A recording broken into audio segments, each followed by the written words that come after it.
آنکھوں کے سامنے ہے، وصال فرمانے کے بعد بھی ان دیوانوں کا درود خود سنیں گے؟ ابن قیم جلال الافعال کے اندر لکھتا ہے، قالا میرے آقا نے ارشاد فرمایا وبعد وفاتک، وصال کے بعد بھی میں اپنے ان دیوانوں کا درود خود سنوں گا۔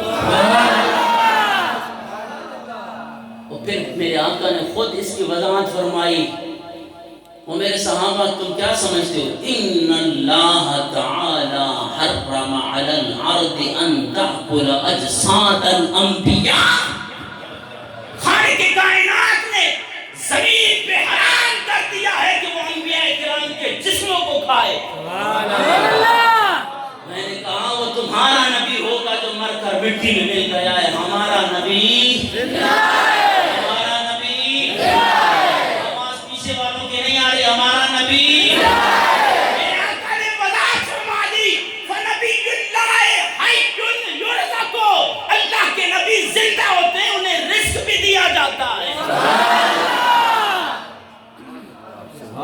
یہ حدیث نظر نہیں آتی؟ کہا یہ تو آپ نے اپنی طرف سے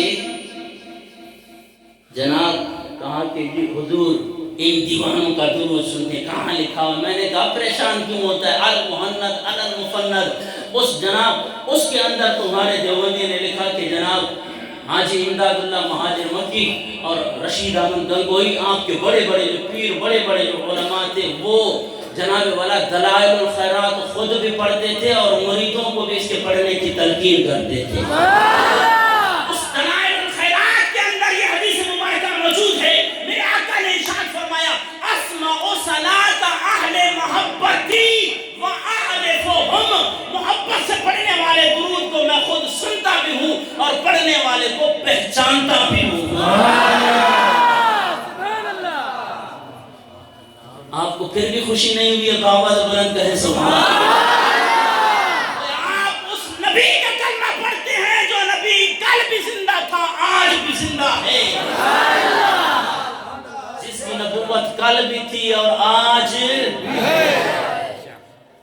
اللہ اکبر کبیرہ۔ یہ قرآن پاک اور آپ کو اس کے ساتھ میں نے حدیث پاک سنائی۔ اب یہ ذہن میں رکھ لیں کہ جو رحم کرتا ہے، رحم کرنے والا ہے، اس کا زندہ ہونا ضروری ہے، اس کا زندہ ہونا ضروری ہے۔ جب حضور رحم فرمانے والے ہیں تو حیات ہیں، حضور حیات۔ اچھا جی آئیے، جو رحم کرتا ہے نا، جس کو عربی میں کہتے ہیں راحم، راحم کے لیے جو مرحوم جس پر رحم کیا جا رہا ہے اس کے احوال سے باخبر ہونا بھی ضروری ہے۔ اگر مجھ سے کوئی رحم کی اپیل کرتا ہے، حبیبی صاحب مجھ پہ رحم کریں، مجھ پہ رحم کریں، مجھے پتا تو ہو کہ آخر اس کو مسئلہ کیا ہے، کون سی مجھ سے یہ جناب والا ڈیمانڈ کر رہا ہے، کیا کروں میں اسے؟ تو پتا چلا راحم کے لیے مرحوم کا باخبر ہونا بھی ضروری ہے، اس کے اعمال سے باخبر ہونا بھی ضروری ہے۔ جب اس کو علم ہی نہیں ہوگا، آپ کسی مریض کو میرے پاس لے آئیں گے، میں دم تو کر سکتا ہوں لیکن ڈاکٹری علاج تو نہیں کر سکتا، وہ تو ڈاکٹر جانے کہ جناب والا اس کو کیا ہے، ہیپاٹائٹس سی ہے، بی ہے، پتہ نہیں کیا ہے، وہ تو ڈاکٹر جانے نا، تو ڈاکٹر کے علم میں ہوگا تو بتائیں گے۔ پتہ چلا جب حضور کو راحم مانتے ہو، حضور رحمت للعالمین ہے، تو پتہ چلا حضور کو اللہ نے سب چیزوں کا علم بھی عطا کیا ہے۔ حضور کو پھر جی، حضور کو دیوار کے پیچھے کا علم نہیں ہے، حضور کو فلاں چیز کا علم نہیں ہے۔ اما عائشہ صدیقہ کا ہار گم ہو گیا، اور بے وقوفہ کیسی باتیں کر رہے ہو، شرم نہیں آتی اپنی ماں پہ تہمت لگاتے ہوئے؟ آج مسلمانوں کو بدو بنایا ہوا ہے، حضور کو دیوار کے پیچھے کا علم نہیں، اما عائشہ صدیقہ رضی اللہ تعالیٰ عنہ کا ہار گم ہو گیا، اس کے بارے میں علم نہیں ہے۔ کبھی حضور نبی کریم صلی اللہ تعالیٰ علیہ وسلم کے خدا داد علم پر جناب اعتراض کیا جاتا ہے، کبھی حضور نبی کریم صلی اللہ تعالی وسلم کی حیات طیبہ پر جناب والا حضرت سرائی کی جاتی ہے، اور کبھی آقا جہاں صلی اللہ تعالی علیہ وسلم کے با اختیار ہونے پر حضرت سرائی کی جاتی ہے۔ ارے امتی ہو یا کافر ہو، بات بات پہ اعتراض ہے، بات بات پہ اعتراض ہے۔ آج اس طرح کی گندی جسارت کر کے تم نے مسلمانوں کو تو چھوڑے، کافروں کو بھی یہ پیغام دیا ہے کہ ہمارے سامنے قرآن جلاتے ہو جلاؤ، ایمانی غیرت مر گئی ہے مسلمانوں کی۔ آج جناب والا، آج کیوں نہیں ہم ناروے کا بائیکاٹ کرتے بھائی؟ کیونکہ یہ جو اندر کے ہمارے ناسور، یہ بظاہر آپ سمجھتے داڑیاں وہاں بھی ہے، داڑیاں یہاں بھی ہے، امام وہاں بھی ہے، امام یہاں بھی ہے، قرآن وہ بھی پڑھتے ہیں، قرآن ہم بھی پڑھتے ہیں، قرآن پڑھتے ہیں لیکن آقا کی محبت میں نہیں پڑھتے ہیں۔ جو آقا کی محبت میں قرآن پڑھتا ہے، جو اپنے نبی کو زندہ مانتا ہے، اس کے اندر ایمان ہوتا ہے۔ اللہ اکبر کبیرہ۔ تو میں عرض کر رہا تھا کہ جو رحم کرتا ہے نا، اس کے لیے ضروری ہے کہ جس پر رحم کر رہا ہے اس کے احوال سے باخبر ہونا۔ ہمارا ایمان اور عقیدہ ہے حضور رحمت للعالمین ہے، روزے مبارک میں جلوہ گر ہے، اور اپنے امتیوں کے احوال سے بھی باخبر ہے۔ اسی لیے کہا کرتے ہیں کہ جناب نماز پابندی کے ساتھ پڑھو، کیونکہ حضور نبی کریم صلی اللہ تعالی علیہ وسلم نے فرمایا قرۃ عینی فی الصلاۃ، نماز میرے آنکھوں کی ٹھنڈک ہے۔ اپنے نبی کی آنکھیں ٹھنڈی کرنی ہے تو 5 وقت کی نماز پڑھیں گے انشاءاللہ۔ اللہ اکبر کبیرہ۔ ہمارے اندر عمل کی کمزوری ہے بس، اگر نہ عمل کریں انشاءاللہ آپ سے بڑھ کر کوئی جو ہے نا اللہ کا ولی نہیں ہے، کیونکہ آپ تو حضور نبی کریم صلی اللہ علیہ وسلم سے بھی محبت کرتے ہیں، انبیاء سے محبت کرنے والی جماعت ہے، صحابہ سے محبت کرنے والی جماعت ہے، اہل بیت سے محبت کرنے والی جماعت ہے، اولیاء اللہ سے محبت کرنے والی جماعت ہے۔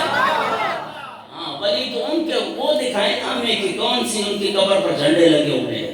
تو جناب جو رحم کرتا ہے اس کے لیے ضروری ہے کہ اس کو مرحوم کی احوال کا بھی علم ہونا چاہیے۔ اب حضور نبی کریم صلی اللہ تعالی علیہ وسلم کو جو اللہ نے علم عطا کیا ہے، اس پر ایک آیت مبارکہ آپ کو سنا کے میں دیکھ رہا ہوں کہ آپ ادھر ادھر دیکھ رہے ہیں، میرا ٹائم بھی قریب ہونے والا ہے۔ خالق کائنات نے 5واں پارہ سورۃ النساء آیت نمبر 113 میں حضور نبی کریم صلی اللہ علیہ وسلم کے علم غیب کے بارے میں ارشاد فرمایا، وَعَلَّمَكَ مَا لَمْ تَكُنْ تَعْلَمْ وَكَانَ فَضْلُ اللَّهِ عَلَيْكَ عَظِيمًا۔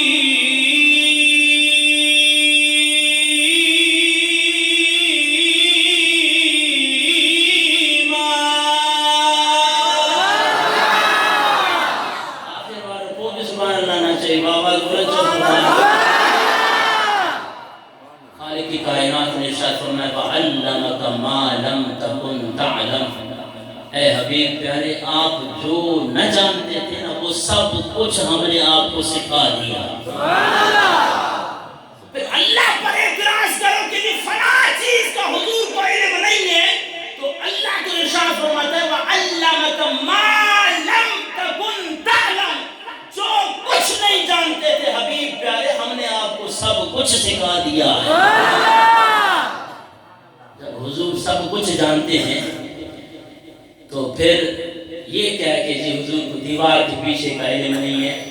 اور اگر علم غیب کی بات کرتے ہیں تو یہاں پہ میں آپ کو بخاری شریف سنانے لگا ہوں، جناب والا جلد نمبر 1 ہے، صفحہ نمبر 453 پر سیدنا حضرت عمر فاروق رضی اللہ تعالیٰ عنہ جلیل القدر صحابی ہیں، آپ سے یہ حدیث پاک مروی ہے، آپ فرماتے ہیں قام فینا النبی صلی اللہ علیہ وسلم مقاما۔ اونچی آواز میں سبحان اللہ۔ ایک مرتبہ آقا جہاں صلی اللہ تعالی علیہ وسلم صحابہ کی جرمت میں کھڑے ہو گئے، قام فینا النبی صلی اللہ علیہ وسلم مقاما، حضور اپنے غلاموں کی جب محفل میں کھڑے ہوئے، فَأَخْبَرَنَا،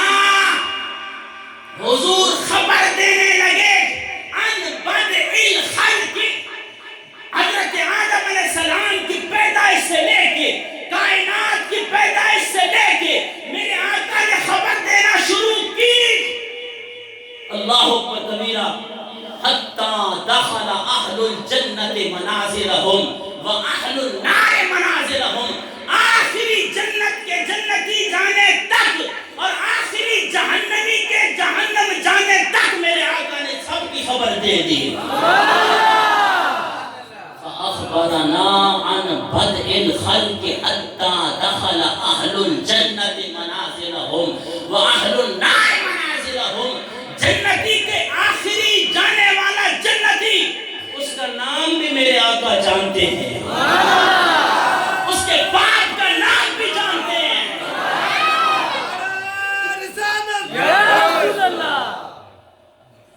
سبحان اللہ سبحان اللہ۔ اور یہی عقیدہ اب ہم اس کو ہم اپنے جو ہے جناب والا شاعری میں لے آئیں گے تو کیا کہیں گے کہ حدود طائر سدرا حضور جانتے ہیں۔ سبحان اللہ کو بھی نہ چاہیے، بارہ بھی چاہو سبحان اللہ۔ حدود طائر سدرا حضور جانتے ہیں، کہاں ہے عیش مولا حضور جانتے۔ جس کا یہ عقیدہ ہے نا حضور جانتے ہیں، اتنی حدیثیں سنائی ہیں، قرآن کی آیت سنائی ہے، پھر بھی آپ اتنی ڈھیلی آواز میں پڑھیں گے تو پھر اس کا مطلب ہے بات سمجھ نہیں آئی ہے۔ حدود طائر سدرا حضور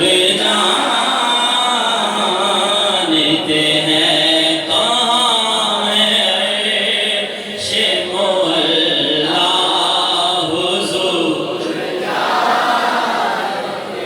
انہیں خبر ہے کہیں سے پڑھو درود ان پر، انہیں خبر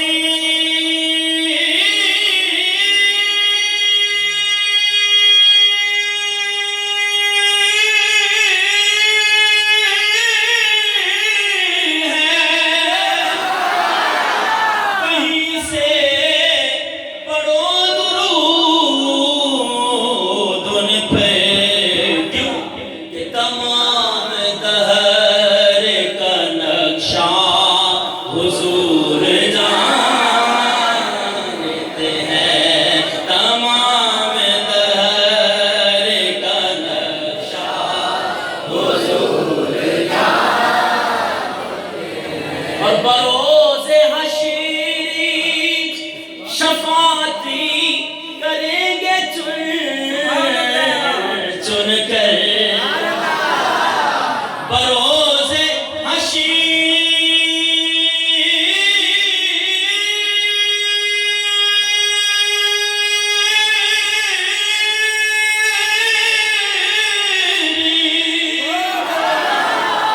شفاعتی کریں گے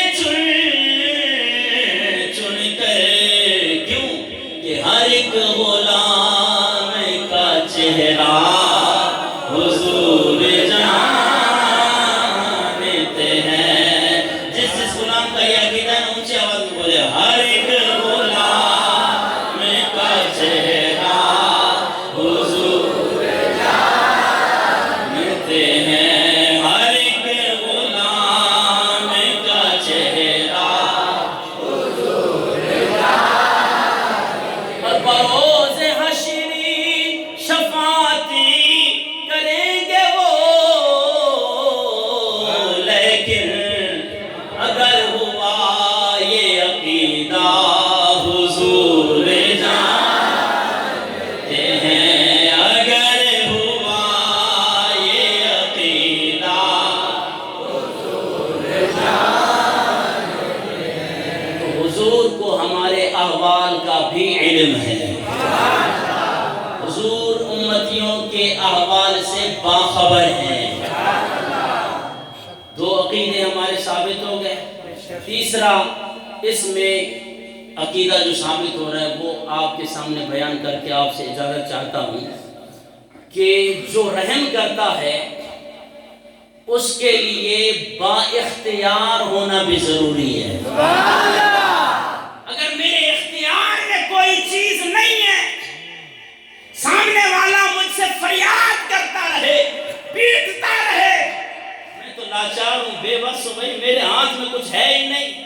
آپ آ جائیں حبیبی صاحب خدا کے لیے مجھے نوکری دیں. بیچارہ میں آپ کو کہاں سے نوکری دوں؟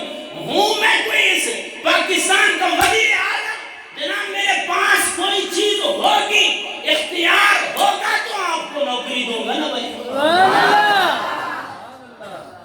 تو اگر حضور نبی کریم صلی اللہ تعالی علیہ وسلم کو کسی چیز کا اختیار نہیں ہے تو پھر حضور رحمت للعالمین کیسے ہیں؟ حضور رحمت ہے تو پتہ چلے گا کہ حضور پتہ چلا کہ حضور مختار کل بھی ہے. حضور کو اللہ تبارک و تعالی نے ہر چیز کا اختیار بھی عطا کیا. ساتھی بڑی کے مولانا اب حضور کو ہر چیز کا اختیار ہے. یہ ایک شرعی مسئلہ میں آپ کے سامنے رکھنے لگا ہوں. جو مولوی کہے کہ جی حضور کے کیش ہے جو بھی اختیار نہ ہے، جن جو نالو محمد اور علیہ وہ کیش ہے جو اختیار نہ ہے، انہی کے کیش ہے جو انہی مولوی پوچھا مولوی صاحب ایکڑی عرض آئے کرو مسئلو آئے بدھا دسے. یہ مسئلہ ہے کہ جناب اگر کوئی جان بوجھ کر روزہ توڑ دیتا ہے اس کا کفارہ کیا ہے؟ مولوی بولے گا ہاں ایک بڑو مسئلو ہے، بس روزو بھگو تھی نا، روزو بھگو تھی غلام آزاد کر. مولوی صاحب ماں کا روانا غلام ماں پانا غریب مسکین. اچھا وہ غلام نہ تھی، وہ انگے تک 60 روزہ رکھ لگاتار. مولوی صاحب ماں ایکڑو روزہ رکھو انہی کی برداشت نہ کرے سکے ہوں تو چاہتا ہے 60 لگاتار روزہ رکھو. آسانی پیدا کر آسانی. اچھا یہ بھی نہ کرے سکتے وہ انہیں کر 60 مسکین ان کے مانی خواص ہیں. ماں پان کنگال بے بس لاچار مسکین ماں کے پان کے کھائن کا نہ ہے. ماں 60 مسکین ان کے مانی خواص وہ آسانی پیدا کر آسانی. مولوی مرتا مر جائے گا، اس کے آگے کوئی آسانی نہیں کرے گا. یہ تو شرعی ضابطہ ہے. اس کو کہو مولوی صاحب حضور صلی اللہ علیہ وسلم جی کا کو اختیار نہ مندہ وہاں بڑی مہربانی کر مہربانی مڑی کھول کو ننھی کتاب یا وڈی کتاب مڑی کو کھول تو صحیح. مولوی سر مارے گا نہیں. جب آئے باری آقا دو جہاں صلی اللہ علیہ وسلم جناب والا بخاری شریف جلد نمبر 1 صفحہ نمبر 259 پہ حضرت ابو ہریرہ رضی اللہ تعالیٰ عنہ آپ روایت فرماتے ہیں ایک مرتبہ سرکار دو جہاں صلی اللہ تعالیٰ علیہ وسلم صحابہ کرام کی جھرمٹ میں تشریف فرما گئے. ایک صحابی رسول آیا عرض کرنے لگا حلقت یا رسول اللہ، اے اللہ کے رسول میں ہلاک ہو گیا، میں برباد ہو گیا. آقا دو جہاں صلی اللہ تعالیٰ علیہ وسلم نے فرمایا اے صحابی کیا ہوا؟ آقا میں گناہ کر بیٹھا ہوں. جناب والا آقا میں عرض کرنے لگا ہوں کہ میں نے روزے کی حالت میں اپنی بیوی کے ساتھ ہم بستری کی ہے، میں نے روزہ جان بوجھ کے توڑ دیا ہے. یا رسول اللہ میں ہلاک ہو گیا، میں برباد ہو گیا. آقا دو جہاں صلی اللہ تعالیٰ علیہ وسلم نے فرمایا اے پیارے صحابی جا غلام آزاد کر تیرا کفارہ ادا ہو جائے گا. یا رسول اللہ میں غریب ہوں غلام کہاں سے لاؤں؟ آقا دو جہاں صلی اللہ تعالیٰ علیہ وسلم نے فرمایا جا 60 دن کے روزے رکھ تیرا کفارہ ادا ہو جائے گا. یا رسول اللہ وہ بھی نہیں رکھ سکتا.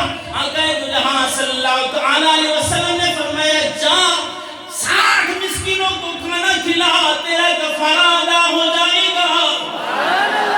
یا رسول اللہ میں غریب بے بس کنگال ہوں. یا رسول اللہ میں کہاں سے غریب کو کھلاؤں؟ میں خود غریب ہوں. اللہ اکبر کبیرہ. آقا دو جہاں صلی اللہ تعالیٰ علیہ وسلم 3 مسئلے پیش کیے. آپ نے خاموشی خاموشی اختیار کی. اتنے میں ایک صحابی رسول کھجور کا ٹوکرا لے کر آئی. عرض کیا یا رسول اللہ ان کو غریب کے اندر تقسیم کر دی, ان کو غرباء کے اندر تقسیم کر دی. اللہ اکبر کبیرہ. حضور نبی کریم صلی اللہ تعالی علیہ وسلم نے بخاری پڑھنے لگا ہوں, کہاں ہے وہ سائل جس نے ابھی مجھ سے سوال کیا؟ اللہ اکبر کبیرہ. وہ صحابی رسول کھڑے ہو گئے. یا رسول اللہ میں نے سوال کیا. آقا دو جہاں صلی اللہ تعالی علیہ وسلم نے فرمایا اے پیارے صحابی یہ کھجور کا ٹوکرا اٹھا غرباء میں تقسیم کر دے, تیرا کفارہ ادا ہو جائے گا. عرض کرنے لگا یا رسول اللہ مدینے میں مجھ سے بڑا کوئی غریب نہیں ہے. میرے آقا مسکرا پڑے. حدیث پاک کے الفاظ ہیں, اتنا مسکرائے کہ آپ کے دندان مبارک ظاہر ہو گئی. میرے آقا نے ارشاد فرمایا اے میرے پیارے صحابی جا یہ ٹوکرا اپنے گھر والوں کو کھلا دے, تیرا کفارہ ادا ہو گیا.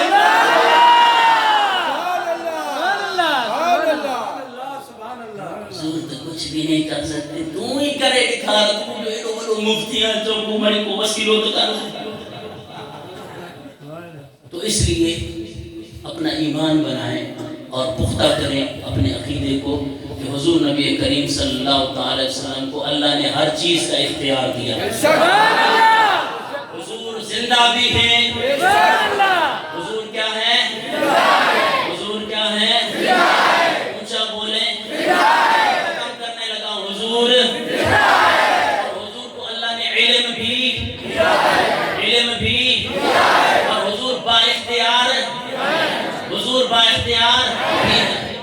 اور تیسری جو اس راحم کے لیے یہ بات ضروری ہے کہ وہ جس پر رحم کر رہا ہے اس کا مرحوم کے قریب ہونا بھی ضروری ہے. اسی آیے مبارکہ سے چار عقیدے ثابت ہو گئے ہمارے کہ حضور زندہ بھی ہیں, حضور علم غیب بھی جانتے ہیں, اور حضور کو اللہ نے مختار کل بھی بنایا ہے, اور حضور کو اللہ تبارک و تعالی نے حاضر اور ناظر بھی بنایا ہے. تو دعا ہے کہ خالق کائنات ہمیں قرآن پاک کو صحیح سمجھنے کی توفیق عطا فرمائے. وما علی الا البلاغ. میرا وہ اعلان یاد ہے نا آپ کو؟ کل انشاءاللہ بعد نماز جمعہ الحبیب ڈی این ٹی کالونی سے اس گستاخ قرآن کے خلاف ناروے کے اندر جس خنزیر نے قرآن پاک جلایا, اور اس کے 2-4 دن کے بعد ایک اور خنزیر نے قرآن پاک جلایا, ان کے خلاف آپ سب مسلمان خود بھی اپنے ساتھ پنجتن کے نام پہ 5 دوست بھی لے آئیں گے. ڈیلی سبحان اللہ کیے نہیں آئیں گے میرے خیال میں. یہ آئے نہ آئے آپ نے مسجد میں وعدہ کیا ہے کل قیامت والے دن میں تو اس کا آپ سے ضرور حساب لوں گا. وما علیہ